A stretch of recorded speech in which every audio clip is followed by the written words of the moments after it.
Hello, everybody. This is Jennifer Schaus coming to you live from Washington, D.C., and thanks for joining us in our Webinar Wednesday series. We host webinars every Wednesday and have been doing so for the last few years. They are complimentary and they're all recorded. You can find the recordings on our YouTube channel as well as on our website. In the interest of time, we do not take questions. So if you have questions for our speaker today, who is Brian Smith, his contact information will be on the last slide, and you can contact him directly by phone or by email. A little bit about us. We provide professional services for government contractors. This includes product companies, service companies, software companies, large businesses, small businesses, domestic, foreign, and everything in between. Some of our services are listed there, most notably GSA schedule services. We do have some upcoming events. October 24th, we are teaching a class in Maryland. It's on teaming and partnering. That's in the Columbia, Maryland area. And then December 3rd, we have our annual conference, which is doing business with DoD and the Intel community. That will be in Arlington, Virginia at George Mason University campus. More information on those is on our website. Additionally, our newsletter, which goes out every Monday at 11 a.m., reaches almost 16,000 subscribers. That includes government and government contractors. If you do have questions, you can contact us at the email listed there. And without further ado, we're going to get into today's presentation. Our speaker, as I mentioned, is Brian Smith. His background is listed here on this slide. And we are continuing on the topic of cybersecurity today and cyber compliance. So Brian, thanks for joining us. Look forward to your presentation, and I'll turn the floor over to you now. All right, let's get this going for you then. Welcome everybody. I think we're going to have a nice session here. It's going to be kind of right to the punch. So let's go ahead and get moving on. We've got cyber compliance and liability protection of GovCon Fortress. And in this session, what we're going to be covering is going to be the impact of cybersecurity to your organization in a couple of different ways. And go ahead with the next slide. Let's go ahead and take a look at the elements that I want to cover today. One of them, the top one, is I'm sure people are just sick and tired of cyber. And we call that just cyber fatigue. It's been crazy on the amount of regulation, compliance requirements that have been pushed down to the primes, then pushed down to the subcontractors, because it costs money. It takes time, money, and resources to get these compliance issues there. And as a leader, as an executive in a government contracting company, they have to just be completely exhausted over this. I go to a variety of sessions around the country as a guest, and on every single list, there's something in there about cyber that's being presented. And this is cyber fatigue. It wears on people.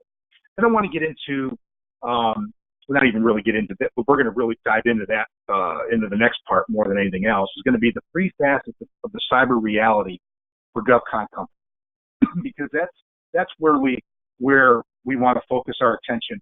Why is it important to be compliant? And what are some of the issues that have been presented over the last few years, I'd say last 24 to 36 months, that have had an impact on the ebb and flow for government contracting operations.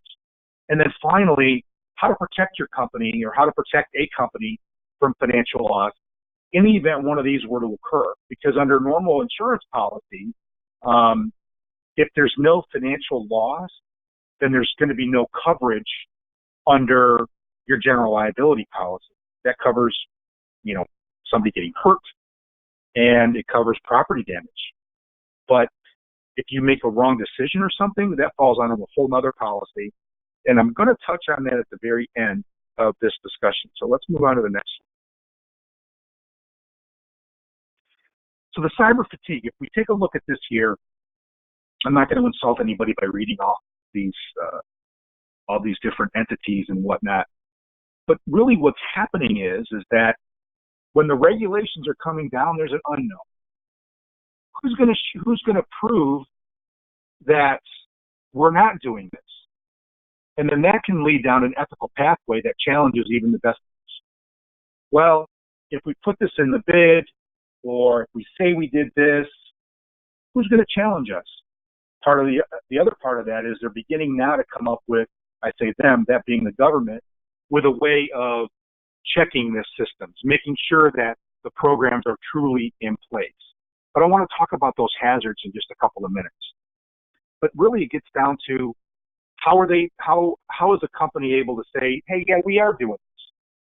So one of the avenues would be self-attestation. Yeah, we're good. We sign off on this. We believe and we know what we've done, so we feel we're good to go.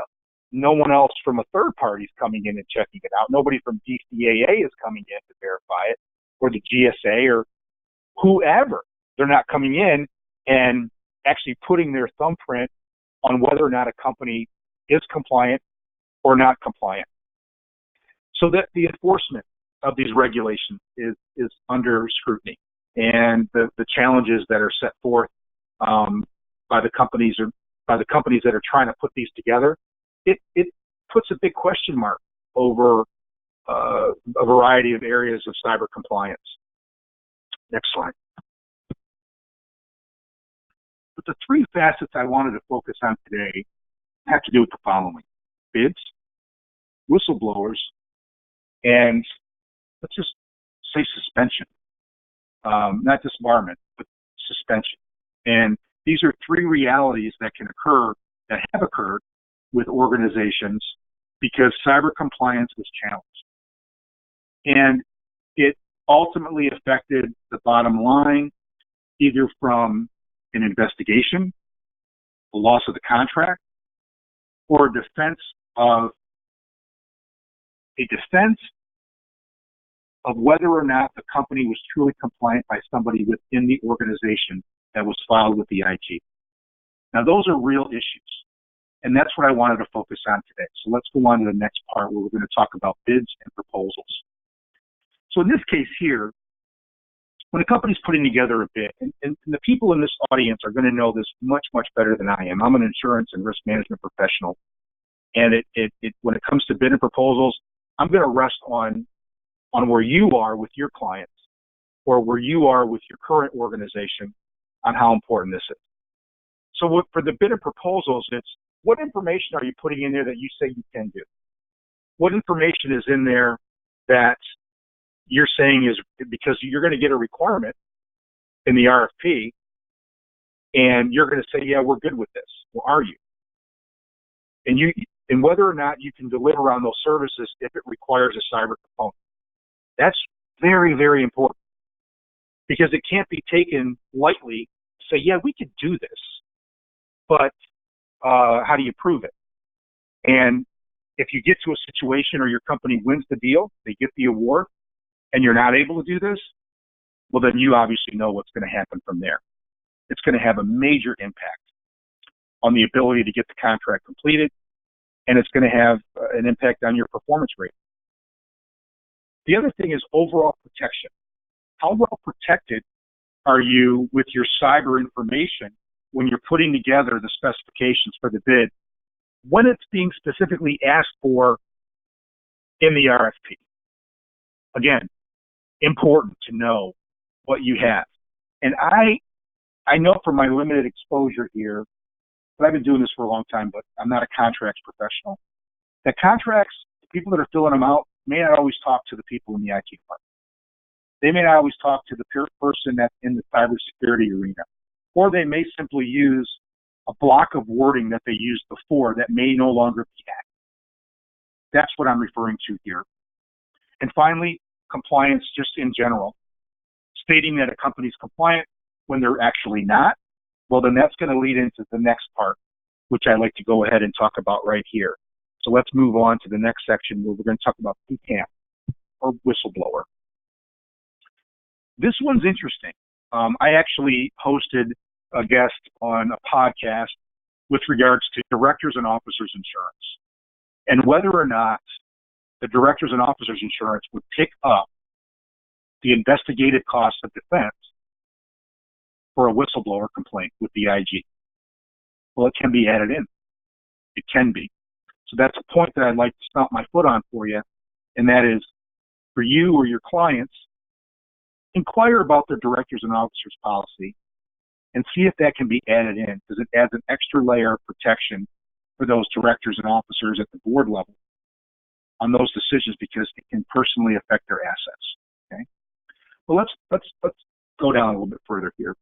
So when it comes to being compliant, about what I had in the last slide, are you? Is somebody in your organization going to say otherwise? Is someone in your organization going to actually challenge whether or not you as an organization are fully compliant with your cyber requirements? That's where this comes into play. What risks are involved in that? The risks that are involved would be if you are not compliant and you're stating that you are in a contract or a proposal rather for the contract, then you run the risk of being exposed either internally or even externally if you're working for the prime. That's where the problem can really come into play.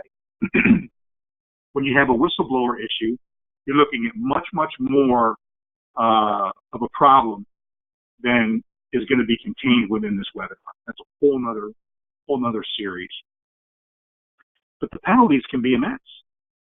Not to mention the indirect costs, which are going to take up time, money, and resources of the people that are going to be defending against the investigation or trying to prove that you actually did do the right thing. And that's where, when it comes to the whistleblower aspect, if someone internally reports to the IG that, no, you know what, the company I work for, they're not compliant.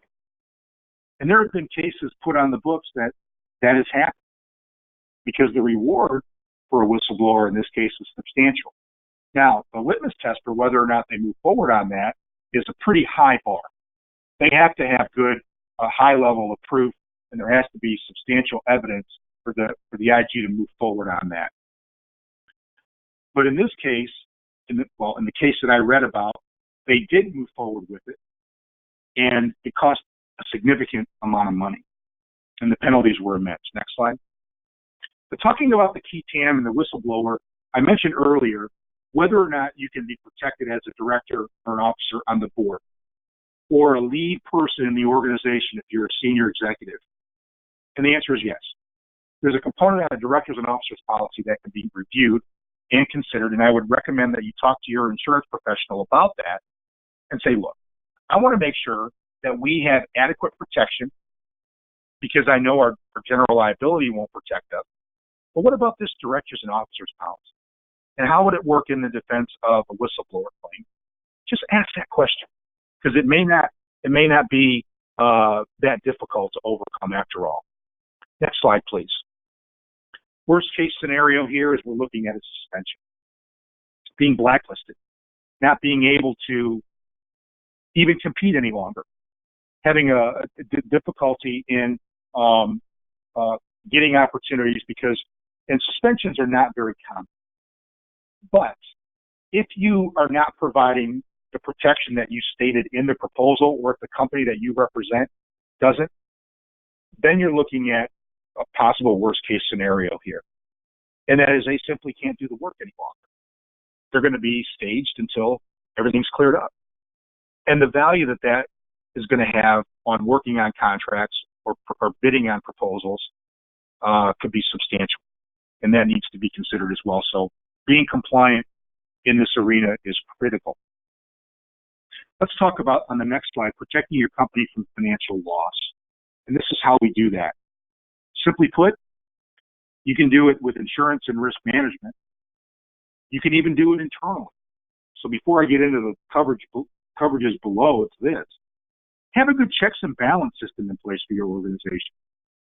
Take cyber liability to the next level, and making sure that your company is fully compliant where it needs to be before stating it on any piece of paper.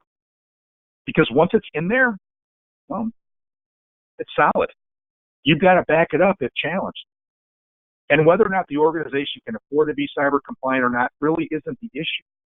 Because whether or not you do it ultimately becomes a decision that's been made by somebody in the higher levels of the organizations. And that's where the directors and officers liability comes into play.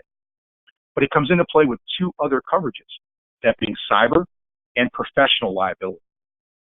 Now, If you're an insurance professional on this webinar, then you're going to understand this really easily, or it's going to be easily understood. But if you're not, then here's what you need to understand. You can get information from any of your insurance professionals that you work with right now about these three coverages. And what I recommend is this. See how they work hand in hand. You want to tie them together when it comes to the cyber exposures of an organization, especially with a government contractor.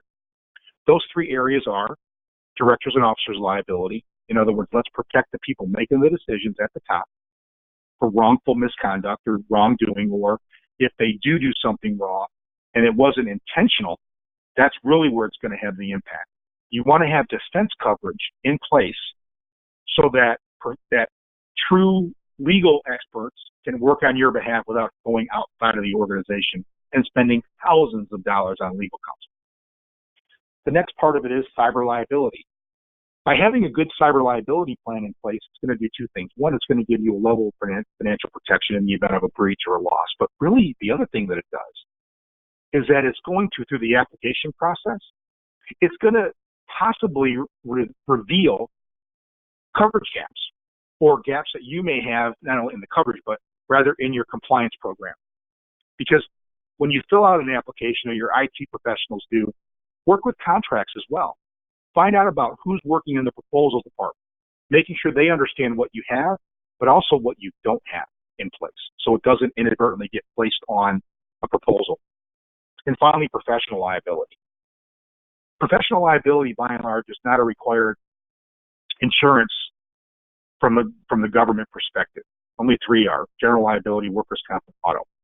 But professional liability may be required if you work as a sub under a prime. If that's the case, you want to find out, if you're doing IT work, how does that coincide with your cyber program? Because they can be joined. And again, it goes back to the compliance issue that if they say you need a $5 million limit, make sure you do. It's amazing on how many companies that have been reviewed actually are under the limits that are required in their contracts. Simply put, they haven't looked at them. They haven't compared what they have versus what they need. And if there's anything that I do leave you with today, it's take a look at that information. Next slide, please. Let's conclude. Here's what we have. Be compliant and be honest with what you have when it comes to your cybersecurity program. The government's asking for it, requiring it, mandating it, that each company that's associated with the government in any way, shape, or form, classified or unclassified information, you've got to be protected against potential loss.